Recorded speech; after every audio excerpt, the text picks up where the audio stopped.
अंतरराष्ट्रीय युवा विद्वान, जैन दर्शन में यूनिवर्सिटी टॉप व गोल्ड मेडलिस्ट, जैन सिद्धांत एवं न्याय विषयों को सरलता से समझाने वाले, यूएसए, इंग्लैंड, ऑस्ट्रेलिया आदि अनेक देशों में जैन धर्म की महती प्रभावना करने वाले, पंडित टोडरमल पुरस्कार, युवा विद्वत रत्न आदि अनेक पुरस्कारों से सम्मानित मूर्धन्य विद्वान डॉक्टर संजीव कुमार गोधा जयपुर द्वारा जानिए धर्म का मर्म। मातु श्रीमती सोहनबाई की पुण्यतिथि पर्युषण पर्व की चतुर्दशी के दिन संधारा पूर्वक समाधि मरण के उपलक्ष्य में स्वर्गीय श्रीमती सोहनबाई, स्वर्गीय श्री शैतानमल जी, सियाल परिवार के पुत्र पारसमल जी, धर्मपत्नी श्रीमती किरण बाला जैन, प्रपौत्र वधू संदीप कुमार, धर्मपत्नी शिल्पा जी, प्रदीप कुमार, धर्मपत्नी रानू जी, प्रपौत्र माही जैन, आदित्य जैन, आगम जैन, संयम जैन, समस्त सियाल परिवार बरडिया वाले, firm Parasmani garden, Mahavir machinery, Mahavir agro agency, Bhat Pachlana तहसील, बड़नगर, जिला उज्जैन, मध्य प्रदेश। हरिहंत सिद्ध सूरी उपाध्याय साधु सर्व अर्थ के प्रकाशी मांगे लिखे उपकार, तिनको स्वरूप जान राग थे भई जो भक्ति, काय को नवाई स्तुति को उचारी है। धन्य धन्य तिन ही ते काज संग आज भाए, कर जोड़े बारे बारे वंदना हमारी है। मंगल कल्याण सुख ऐसो हम चाहते हैं, हो मेरी ऐसी दशा जैसी तुम धारी है, हो मेरी ऐसी दशा जैसी तुम धारी है, हो मेरी ऐसी दशा जैसी तुम धारी है। क्षत्र चूड़ामणि नामक ये ग्रंथ द्वितीय लंब की यह चर्चा चल रही थी। श्लोक नंबर 44 तक हम यहाँ चर्चा कर चुके हैं। जो कहानी चल रही थी उस कहानी को यदि मैं अत्यंत संक्षेप में आपके बीच में रखूं तो मैं यह कह सकता हूं कि जीवनधर कुमार की जब शिक्षा दीक्षा पूरी हो गई तो उसके गुरु के मन में यह बात आई कि इसे इसकी पुरानी इतिहास और पुरानी घटना के बारे में बता देना चाहिए। और गुरु जिनका नाम आर्यनंदी था, उन्होंने जीवनधर कुमार को उसका पूरा वृत्तांत कह सुनाया कि तुम राजपुत्र हो, तुम्हारे पिता ये थे, माता पिता ये थे, ऐसी परिस्थितियां हुई, काष्टांगार ने इस तरह से राज्य को हड़प लिया। जब ये सारी बातें सुनी तो ये सुनकर जीवनधर कुमार अत्यंत क्रोधित हुए, कंट्रोल में नहीं रह सके। तो गुरु ने समझाने का बहुत प्रयास किया, वे नहीं समझे तो गुरु ने गुरु दक्षिणा के रूप में कहा कि भाई 1 वर्ष के लिए मेरे कहने से तुम धैर्य रखो, 1 साल के लिए, बाद में देखी जाएगी। ठीक है, गुरु आज्ञा का उल्लंघन कौन शिष्य करे। गुरु ने जो बात कही है उस बात को स्वीकार करना ही था। फिर क्या हुआ, क्रोध तो चल ही रहा था थोड़ा बहुत, तो गुरु के कहने से समझ भी गए। मानो जीवनधर कुमार ने ये बात कही हो कि गुरुजी आपकी बात मान तो रहा हूँ, लेकिन मुझे एक बात मुझे ये बता दो, जिसने मेरा इतना बुरा किया हो उसके ऊपर गुस्सा नहीं आएगा क्या? जिस व्यक्ति ने मेरा इतना अहित किया, इतना बुरा किया, क्या उसके ऊपर क्रोध करना अनुचित है क्या? आएगा ही ना, जिसने बुरा किया हो। तो गुरु ने ये कहा कि सुनो, एक और है जिसने इससे भी ज्यादा बुरा किया है तुम्हारा, जो तुम्हारा शरीर बिगाड़ देवे, जो तुम्हारा जीवन बिगाड़ देवे, जो तुम्हारी बुद्धि को हर लेवे, जो तुम्हारे इस लोक और परलोक में नुकसान करने वाला है, ऐसा एक और शत्रु है। बोले कौन है? बोले वो है तुम्हारा गुस्सा, क्रोध। इसलिए जो ज्यादा अहित करने वाला हो उसके ऊपर क्रोध पहले करो, तो तुम्हारा क्रोध तुम्हारा ज्यादा बुरा करने वाला है काष्टांगार की तुलना में। इसलिए क्रोध पर क्रोध किया जाना चाहिए।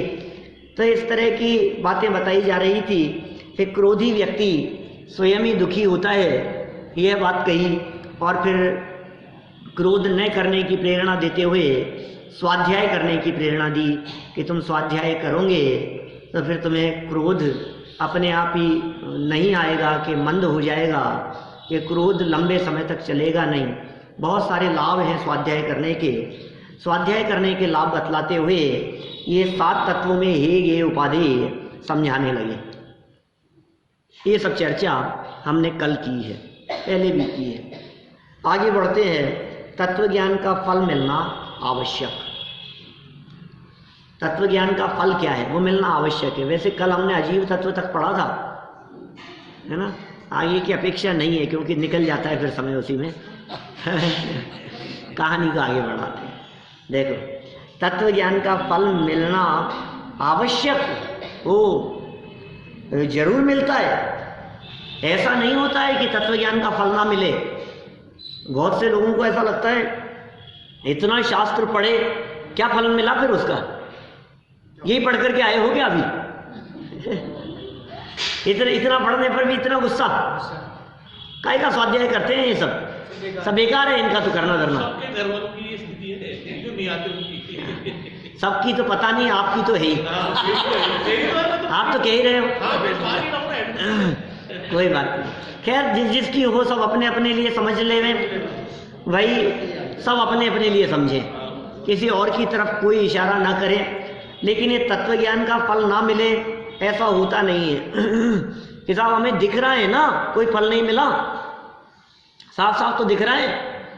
क्या पढ़ते हैं ये इतना पढ़ने के बावजूद भी इतना सब काम, इतना गुस्सा, इतना क्रोध, इतना छल, इतने मायाचारी, ऐसी नाराजगी, इतना पढ़ने के बावजूद भी।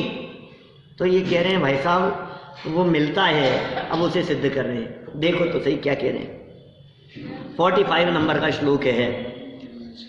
तत्व ज्ञानम च मोघम स्यात् तद्विरुद्ध प्रवर्तिनाम पाणौ कृतेन दीपेन किं कूपे पततां फलम।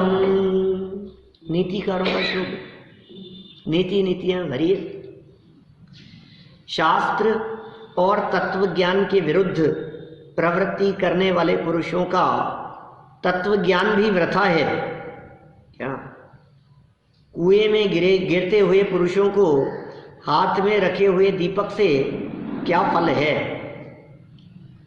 क्या कह रहे हैं? जो व्यक्ति कुएं में गिर रहा हो, अब वो हाथ में दीपक रखा हो, अब उसका क्या फल मिलेगा कुएं में गिरते हुए से? तो ये ऐसा कहना चाह रहे हैं कि भाई तत्व ज्ञान के विरुद्ध यदि आपकी प्रवृत्ति होगी तो फिर इसका मतलब वो तत्व ज्ञान नहीं है। तत्व ज्ञान का फल तो वो विरुद्ध ना होना है। ऐसे क्यों नहीं कहा कि बीज डला है तो फल पेड़ उगेगा ही? वही कह रहे हैं, तत्व ज्ञान का फल तो विरुद्ध नहीं होना ही है। लेकिन यदि कोई व्यक्ति विरुद्ध होता हुआ दिखाई दे रहा है, इसका मतलब उसे तत्व ज्ञान है ही नहीं। ये भी पर्याय अभी उसकी थोड़ी खराब नहीं। अभी क्या देखो आगे क्या लिखते हैं। हाथ में दीपक होने पर भी कुएं में गिरता है तो दीपक से क्या लाभ? दीपक व्यर्थ ही सिद्ध हुआ। इस मतलब कुएं में गिरने का मतलब ये ऐसा कहना चाह रहे हैं, कोई व्यक्ति हाथ में दीपक लेकर चल रहा था रात के अंधेरे में। अब दीपक लेकर के चल रहा था और उसे कुआं दिखा नहीं और गिर गया, ऐसा पॉइंट समझ में आ रहा है क्या कहना चाह रहे हैं? दीपक का फायदा क्या? ये दीपक लेकर के चल रहा है, दिख जाए। दीपक क्यों लेके चल रहा है? लालटेन क्यों लेके चल रहा है हाथ में? दिख जाए, रास्ता दिख जाए इसके लिए। अब फिर भी गिर गया तो फिर दीपक लेकर के चल भी रहा था कि नहीं, तो लाभ क्या हुआ? मतलब क्या निकला उससे? ध्यान ऊपर था तो फिर दीपक काय को हाथ में लिया था? जब तुझे आगे मार्ग नहीं देखना था तो दीपक का क्या प्रयोजन था? देखो, हाथ में दीपक होने पर भी कुएं में गिरता है तो दीपक से क्या लाभ? दीपक व्यर्थ ही सिद्ध हुआ। इसी प्रकार तत्व ज्ञान होने पर भी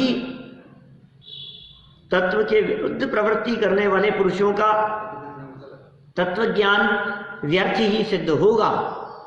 विशेषार्थ शास्त्रों के अध्ययन और पूर्व पुण्योदय से जीवादि सप्त तत्व का हेयोपादेय रूप ज्ञान होने पर भी यदि जीवन में अन्याय, अनीति और अवक्ष्य रूप पाप प्रवृत्ति का अभाव नहीं हुआ और मोक्ष मार्ग भी प्रकट नहीं हुआ तो तत्व ज्ञान का होना व्यर्थ ही समझना चाहिए। जीवन में मोक्ष मार्ग प्रकट नहीं हुआ, लाइफ में शांति नहीं है, चैन नहीं है, परेशानी दिख रही है, इतनी आकुलता और टेंशन दिख रही है, तो तुमने ये उपादेय का सही ज्ञान नहीं किया। यही तो कहेंगे ना, क्या चीज हे थी, क्या चीज गे थी, क्या चीज उपादेय थी, इनका यदि तुमने यथार्थ ज्ञान नहीं किया, यदि सही समझ तुम्हारी इन बातों के संबंध में नहीं हुई, तो फिर अच्छा खूब पढ़े और खूब पढ़ने के बाद भी आप जवाब नहीं दे सके, उत्तर नहीं लिख सके, तो फिर क्या क्या पढ़े फिर आप? यही तो कहेंगे ना, बहुत पढ़े हम, बहुत मेहनत की, लेकिन नंबर अच्छे नहीं ला सके, तो फिर इसका मतलब तुम पढ़े ही नहीं। यही कहेंगे। खूब पढ़ने का फल तो अच्छे नंबर आना है, रिजल्ट अच्छा आना है। आप कहो मेहनत तो बहुत करते हैं लेकिन रिजल्ट अच्छा नहीं आता, ऐसा कभी नहीं होता। मेहनत करने वालों का रिजल्ट अच्छा ही आता है। हाँ, प्रयास ही खोटा करे वो बात अलग है। अभी इधर उधर के काम करके समझे कि बहुत मेहनत की है, सो तो सच्ची मेहनत है नहीं। एग्जाम की तैयारी हो गई, यदि इस प्रश्न के जवाब में वो बालक कहे कि हाँ हो गई, और क्या तैयारी हुई, तो ये कहे अच्छे से सारे मैंने कपड़े वगैरह धुल करके प्रेस हो गए, जूतों के पॉलिश करके तैयार कर ली, सारा ड्राइंग बॉक्स सेट कर लिया, उसके सारे पेंसिल वगैरह शार्प करके रख ली मैंने, पेन चेक कर लिए, पूरी तैयारी कर ली मैंने परीक्षा की, स्केल रख ली और जो जो होना था पूरी तैयारी है परीक्षा की। अरे भाई, ये तैयारी वास्तविक तैयारी नहीं है, यह अन्यथा तैयारी है, ये विपरीत तैयारी है। तो तू समझ ये रहा है कि मैं बहुत ज्ञानी हो गया, बहुत तत्व ज्ञान कर लिया, लेकिन इसका नाम ज्ञान नहीं है, व्यर्थ ही समझना चाहिए। ज्ञान होगा तो शांति जीवन में आएगी। देखो, तत्व ज्ञान के अनुसार ही प्रवृत्ति योग्य, तत्व ज्ञान के अनुसार ही प्रवृत्ति करना योग्य है।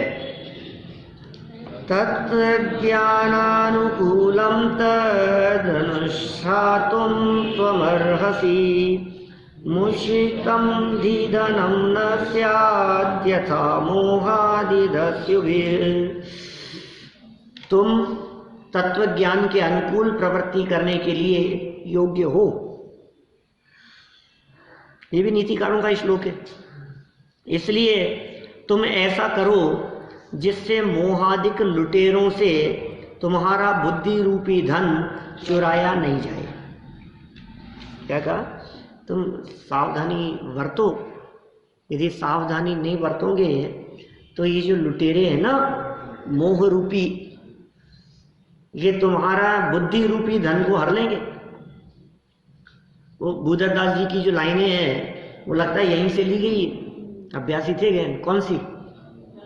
भव विकट वन में कर्म बैरी, ज्ञान धन मेरो हरि।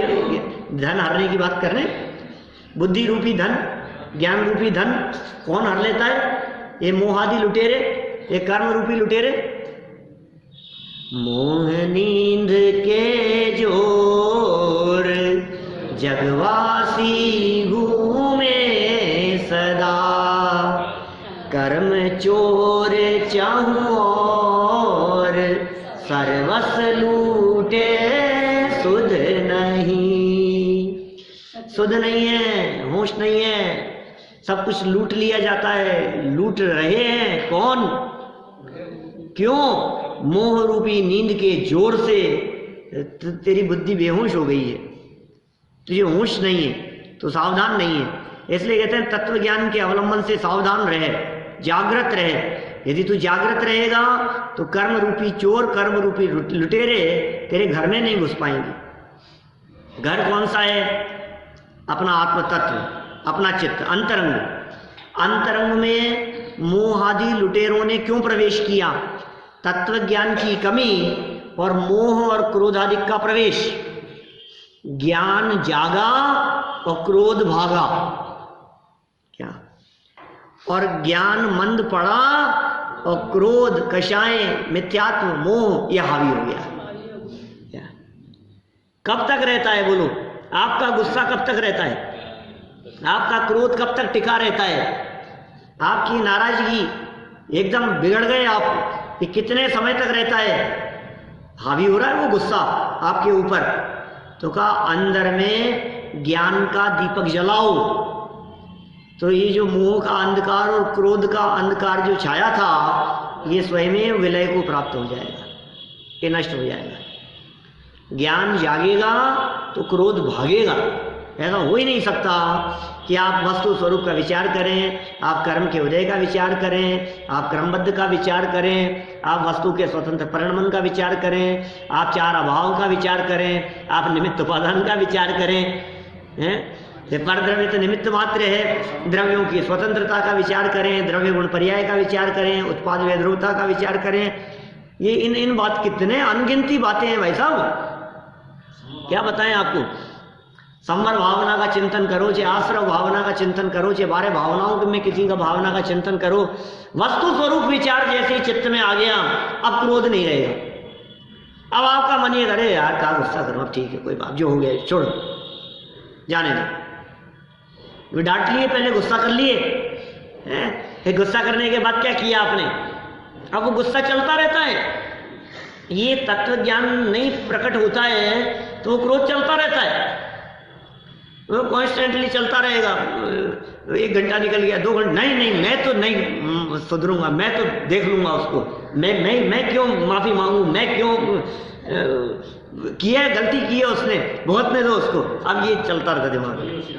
अब कहा सुनो, तत्व ज्ञान जागा तो तुरंत क्या कहता है? अब ठीक है यार, हो गया सो गया, छोड़ो कोई बात नहीं, जाने दो। अब ये कौन चला रहा है? ये तत्व ज्ञान, ये तुरंत शांति दिला देता है। ज्ञान का फल शांति है, तत्व ज्ञान का फल सहजता है। ये भी बात यहाँ लागू होती है कि आप ऐसा समझें कि इतना शास्त्र स्वाध्याय करके भी इतना गुस्सा, बात यह नहीं है कितना गुस्सा किया, बात यह है वो गुस्सा चला कितनी देर। बोलो, पहले हमें गुस्सा आता था तो कई कई दिन तक चलता था, और अब हमें गुस्सा आता भी है तो अंतर्मुख से ज़्यादा नहीं चलता। बोलो ये क्या हुआ? ये इस परिवर्तन का फल क्या है? ये किसका फल है ये बताओ? ये तत्व ज्ञान का फल है, ये स्वाध्याय का फल है। गुस्से आ जाएगा, अब आ ही गया, आप क्या रोक लोगे? एकदम परिस्थिति देख करके आपको गुस्सा आ गया, एकदम बात सुन करके आपने पलट करके जवाब दे दिया, लेकिन अब उसको चलाया कितनी देर, उसको खींचा कितनी देर, कब तक खींच रहे हो आप उसको? जितना तत्व ज्ञान है वो उतना जल्दी धुलेगा, वो उतना जल्दी मिटेगा। ये फल है इसका। आप देखना, स्वाध्यायी और अभ्यासियों का क्रोध और नाराजगी, ये परिणाम ये जितने जल्दी चले जाते हैं, जैसे ही हवा चली ना, वो कौन सी उस रेखा के समान है? पानी की तो मुनिराजों की बात है भाई, ऐसे नहीं, मुनिराजों का होता है इतना हल्का। तो ये तो अपन तो गृहस्थ दशा में बैठे हैं ना, बालू मिट्टी के ऊपर, सूखी मिट्टी के ऊपर रेखा खींची, अब कब मिटेगी?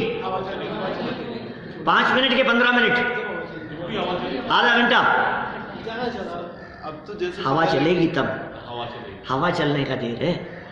जैसे पता लगा रही है तो आश्रय कर रहा हूँ मैं, ये है तो काम। वही तो कह रहा हूं, जैसे ही पता लगा, इसका मतलब तत्व ज्ञान की हवा चली। क्या पता चला का मतलब? पता तो है अंदर में, लेकिन वो उपयोगात्मक दशा में आए, प्रकट ज्ञान पर्याय में विकल्पात्मक दशा में वो ख्याल आए, वो बात, ये जनवाणी की बात। अभी जाने के बाद में किया आपने घर पर जाकर के गुस्सा, आपने गुस्सा किया एकदम कि आप घर पहुंचे और सामने, ये कोई टाइम है आपके आने का? ऐसा सामने से जवाब दिया, आपको भी गुस्सा आ गया पलट करके। क्या है, क्या काम था यहाँ पे? मेरे बिना कौन सा काम अटक रहा था? आपने जो गुस्सा किया, फिर जैसे ही आपने गुस्सा किया अब बोलचाल बंद। क्या अब क्या होगा? अब क्या होगा बताओ?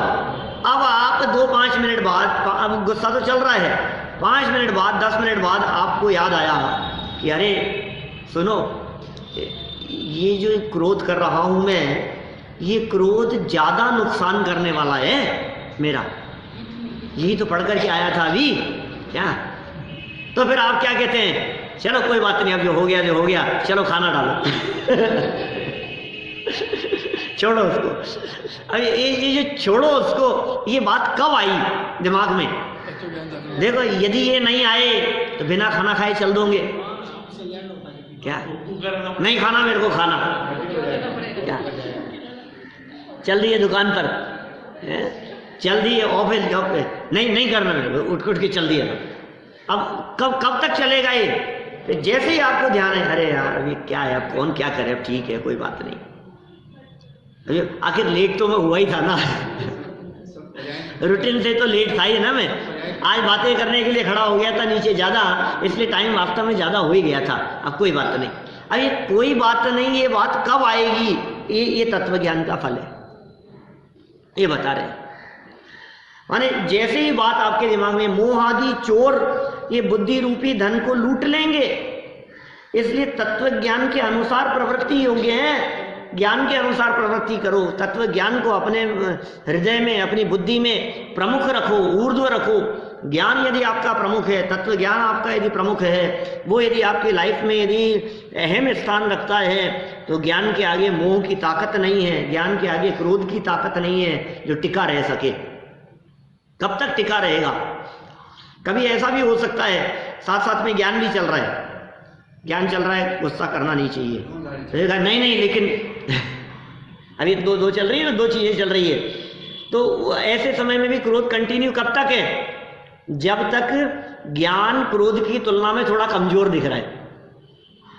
ज्ञान भी चल रहा है ना साथ में ज्ञान भी प्रवर्तमान है, गुस्सा करना नहीं चाहिए, लेकिन नहीं अभी तो मानूंगा नहीं मैं। साथ में ये भी चल रहा है, गुस्सा नहीं करना चाहिए, काहे को कर रहा है, क्यों बिना मतलब गुस्सा लेकर के बैठे हैं फिर, लेकिन वो क्रोध हावी दिखाई दे रहा है। माने क्रोध और ज्ञान, इन दोनों में से आपको क्रोध के ऊपर ज्ञान को प्रमुख करना पड़ेगा। ज्ञान का पलड़ा यदि भारी होगा तो क्रोध जाएगा। किसके कौन सा पलड़ा कितने समय तक भारी रहे, ये डिपेंड करता है उसके तत्व ज्ञान के अभ्यास के लेवल पर। तो आप अपने लेवल को बढ़ाएं, आप अपने स्तर को बढ़ाएं। देखो, दुर्जन रूपी सर्प से दूर रहना ही उचित है। और क्या कह रहे हैं? नीति पे नीति सुनाए जा रहे हैं, कितनी नीतियां दे रहे हैं, एक के बाद एक। मुझे लगता है ये कहानी कब सुनाओगे भगवान आप? देखो, ये पिछले 2-4 छंदों से नीतियां चल रही है, और आगे भी 5-7 छंद लगातार नीतियां दिख रही है, लगातार ही नीतियां दिख रही है। ओह, मुझे तो कहीं नीतियों का अंत ही नहीं दिखाई दे रहा है। 57 पे आई है,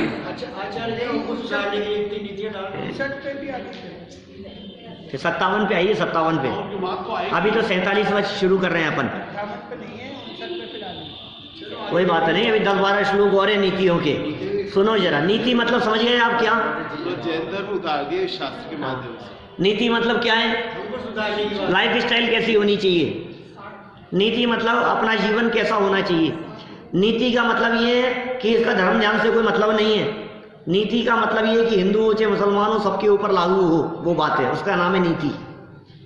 आस पड़ोस वालों पर, दुकान पर, बिजनेस पर, व्यापार पर, घर गृहस्थी पर, सब जगह पर ये बातें लागू हो, उसका नाम है नीति। नैतिक जीवन जीने के लिए सावधान रहो। किससे? दुर्जनों से। कौन है दुर्जन रूपी सांप? देखो, स्त्री मुखेन कृत द्वारान स्वपथो सुख मानसान दुर्जनाहिंजहि त्वं तेहि सर्व शाखलः। तुम स्त्रियों के द्वारा किया है प्रवेश जिन्होंने, और खोटे मार्ग पर चलने के लिए उत्कंठित है मन जिनका, ऐसे भयंकर सर्पों को दूर से ही छोड़ दो। क्या निश्चय से वे दुर्जन पुरुष सब लोगों को दुख देने वाले होते हैं। क्या क्या कह रहे हैं? देखो, जो स्त्री के माध्यम से कुपथ में प्रवेश कराने वाले हैं, स्त्रियों के माध्यम से, पत्नी ने ऐसा कह दिया, उसने ऐसा कह दिया है, किसी स्त्री के कहने में आकर खोटे मार्ग पे प्रवर्तन करने वाले हैं, स्वयं कुपथ पर चलने चलाने में उत्कंठित मन वाले हैं, मन बना रखा है जिन्होंने। देखो, दशरथ ने कैकेयी के चक्कर में, पर स्त्री का होती है उद्धरण में, हाँ दे रहे हैं ना, तो पर स्त्री हो चाहे स्व स्त्री हो, जहाँ खोटे मार्ग पर ले जाने वाली हो, तो बचा कर रखो, पर स्त्री रख के चलो। नीचे विशेषार्थ में इन्होंने पर स्त्री का लोभ दिखा करके बात कही है। कषाय में डाला है तो स्वस्त्री भी ठीक नहीं है। हाँ, कषाय में यदि उलझाए तो वो भी ठीक नहीं है, फंसाए तो।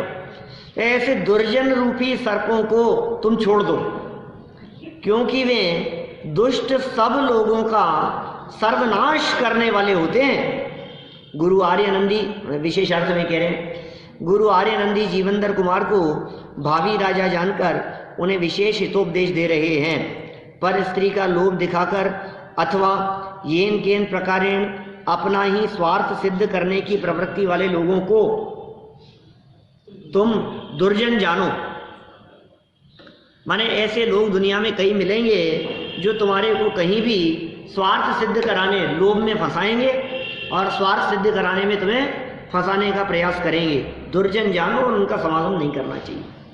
सावधान रहो उनसे, उनके प्रति राग, उनके प्रति अपनापन, उनके बीच में उठना बैठना, वो जितना दूर हो उतना अच्छा है। दुर्जन का समागम अहितकारी, दुर्जन की कृपा बुरी। हाँ, सही बात है। देखो, स्पष्टानाम ही भिर्नश्येत गात्रम खल जनेन तु वंश वैभव वेदुष्ये क्षांति कीर्त्यादिकं क्षणात्। ओह, क्या कह रहे हैं? देखो, सर्पों से डसे हुए पुरुषों का केवल शरीर ही नष्ट होता है। सर्प ने यदि डस लिया है तो शरीर ही नष्ट होता है, किंतु दुर्जन पुरुषों का संबंध करने वाले पुरुषों के कुल नष्ट हो जाते हैं, संपत्ति नष्ट हो जाती है, पांडित्य माने विद्वत्ता, ज्ञान, समझदारी सब नष्ट हो जाती है। क्षमा और कीर्ति, कीर्ति आदि के गुण, यश, प्रतिष्ठा, मान, सम्मान सब कुछ उसी क्षण नष्ट हो जाते। ऐसे क्यों नहीं लिखा कि सर्प डसता तो एक ही जीवन समाप्त होता? हाँ, दुर्जन ये भी की लिखा है, दुर्गति से अनंत जीवन। ये भी लिखा है, यहाँ नहीं लिखा। अन्य स्थानों पर, अनेक स्थानों पर लिखे गए हैं इस तरह के वाक्य भी। नहीं, समय सार की गाथाओं में नहीं है, ये उन्होंने लिखा है 5वें अध्याय में है, वैराग्य भावना में भी है। ये 5वें अध्याय में टोडरमल जी ने कोटेशन दिया उनका क्या नाम है, अपने भागचंद जी शाहजेड़ का। भागचंद जी शाहजेड़ ने जो ग्रंथ लिखा है ना, उपदेश सिद्धांत रत्नमाला, क्या वो उपदेश सिद्धांत रत्नमाला बहुत ही सुंदर है। क्या मूल में श्रीमाली थे, दिगंबर जैन नहीं थे। बाद में इन्होंने जो जैन धर्म को अपनाया और सिद्धांतों को बारीकी से समझा, फिर उसके पश्चात उन्होंने जिन छंदों की रचना की वो उपदेश सिद्धांत रत्नमाला के नाम से उपलब्ध है। लगभग वही 250 साल पुरानी घटना है, 300-400 साल पुरानी, 400 साल पहले हुए होंगे शायद, क्योंकि उसका कोटेशन दिया टोडरमल जी साहब ने। और उसमें लिखा, ये जो कुगुरु रूपी सर्पों की चर्चा की, वहाँ कुगुरु हैं और कुधर्म रूप हैं या खोटे मार्ग पर ले जाने वाले हैं, वे ऐसे सर्पों के समान हैं कि जगत में सर्प डसेगा तो एक ही जीवन को हरेगा, लेकिन कुगुरु रूपी सर्प ने यदि तेरे को डसा है तो एक भव नहीं, जन्म जन्मांतर बर्बाद होंगे। गलत रास्ते पर यदि तू चल गया है तो, गलत मार्ग पर यदि तू चल गया है तो, ऐसे बहुत इस तरह की सावधानी रखने की बातें हैं। तो कुल चला जाएगा, संपत्ति चली जाएगी, पांडित्य चला जाएगा, क्षमा कीर्ति आदि गुण नष्ट हो जाए, क्षण में नष्ट हो जाते हैं ये सब। देखिए सरल अर्थ ही है, कोई विशेष अर्थ नहीं लिखा। सर्प से डसे हुए पुरुषों के केवल जड़ शरीर ही का नाश होता है। सांप ने डसा तो जड़ शरीर का नाश होता है, किंतु दुर्जनों का समागम करने वाले पुरुषों का वंश, वैभव, पांडित्य, अब इसका विस्तार करते रहो, उसमें एक एक पॉइंट दे दिया, खूब विस्तार करो इसका। आप दुर्जनों की संगत, दुर्जन का मतलब जिनकी संगति अच्छी नहीं है, कषाय ज्यादा है, जो कषाई लोग दिखाई दे रहे हैं, जो पापी लोग दिख, वो सब दुर्जन हैं, जिन्हें जगत में अच्छा नहीं माना जाता है। जो जन दुर हैं वे दुर्जन हैं। जो जन दुर्जन हैं, जो ठीक नहीं है, जो अच्छे नहीं है, जिन्हें लोक में अच्छा नहीं माना जाता है, ऐसी प्रवृत्तियों में जो तल्लीन हैं, ऐसे काम करने वाले जो जगत में दिखाई देते हैं। कोई समझ लीजिए आप तस्करी कर रहे हैं, शराब पीते हैं और यदवा तदवा जिनका आचरण दिखाई देता है, वही दुर्जन है वे सब। तो तुम उनके साथ में उठोगे बैठोगे तो ये समझा जाएगा कि तुम भी पीते होंगे। जिनको तत्व ज्ञान की खबर नहीं है वो भी दुर्जन है। हाँ, ये भी दुर्जन है। देखिए तो ऐसे पुरुषों का क्या होगा, वंश कुल ही खत्म हो गया। क्यों खत्म हो गया कि दुर्जनों के समागम में रह करके स्वयं दुर्जन हो जाएगा, और स्वयं दुर्जन हो गया तो अपने बच्चों को क्या संस्कार देगा। अब बच्चों में संस्कार नहीं गए तो फिर वंश खत्म है, ये वंश खत्म हो गया।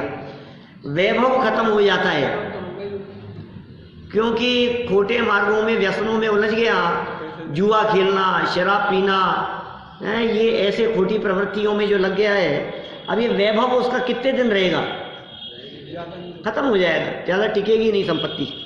पांडित्य, बुद्धि खत्म हो गई, शांति नहीं रहेगी, घर गृहस्थी में भी शांति नहीं रह सकती, चित्त में भी शांति नहीं रहेगी। और कीर्ति,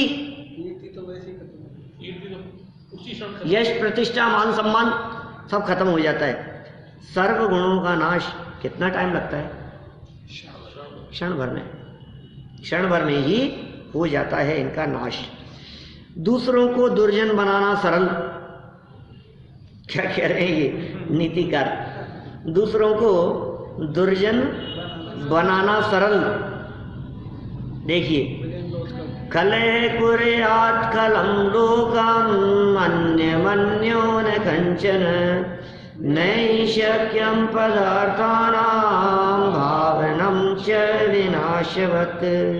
फिर नीति क्या कह रहे हैं, दुर्जन पुरुष लोक को दुर्जन बना देते हैं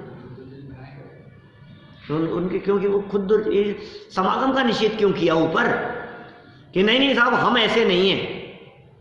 क्या कहता है व्यक्ति, हम ऐसे नहीं हैं, नहीं हमारा बच्चा ऐसा नहीं है, नहीं हमारी लड़की ऐसी नहीं है, नहीं हमारे भाई साहब ऐसे नहीं है, हमारे दोस्त ऐसे नहीं है। कैसे नहीं है, हम जानते हैं ये कहीं भी उठे बैठे या किसी के पास भी जाए, ये गलत रास्ते पर नहीं जाएगा। हमें विश्वास है इस बात का, क्या बहुत विश्वास होता है लोगों को, सबको ही होता है, अपने अपने बच्चों पर, अपने परिवार वालों, हमें मालूम है ना ये कभी गलत काम नहीं करेगा। क्या अच्छा, तो छोड़ दो, यदवा तदवा करने दो, किसी के साथ में उठने बैठने दो। सुनो क्या कह रहे हैं, ये संगति सज्जन को दुर्जन बना देती है। ये बहुत इंपॉर्टेंट चीज है, आपको कल्पना भी नहीं है। आप अपने बच्चों के साथ में दीपेश जी कितना समय बिताते हैं और वे अपना समय किनके साथ में बिताते हैं आपको पता ही नहीं है। आपके साथ में कितनी देर बैठते हैं, आधा घंटा, 1 घंटा, 24 घंटे में से बाकी उनका साथी कौन है, बाकी वो किन लोगों के बीच में उठते बैठते हैं, किन की संगति में रहते हैं।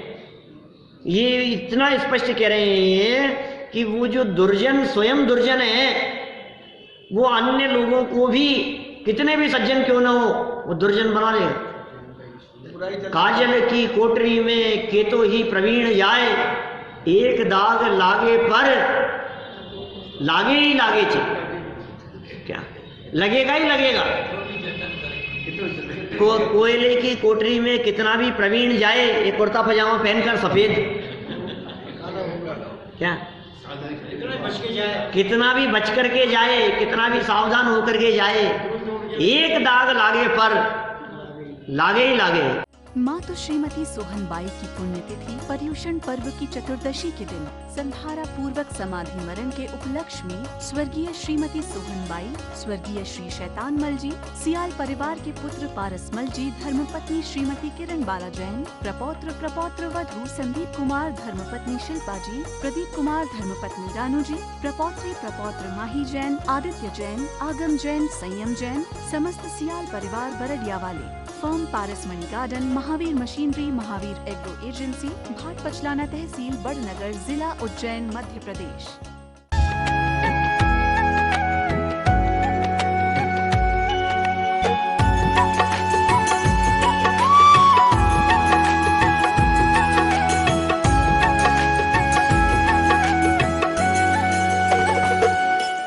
अंतरराष्ट्रीय युवा विद्वान, जैन दर्शन में यूनिवर्सिटी टॉप व गोल्ड मेडलिस्ट, जैन सिद्धांत एवं न्याय विषयों को सरलता से समझाने वाले, यूएसए, इंग्लैंड, ऑस्ट्रेलिया आदि अनेक देशों में जैन धर्म की महती प्रभावना करने वाले, पंडित टोडरमल पुरस्कार, युवा विद्वत रत्न आदि अनेक पुरस्कारों से सम्मानित मूर्धन्य विद्वान डॉक्टर संजीव कुमार गोधा जयपुर द्वारा जानिए धर्म का मर्म।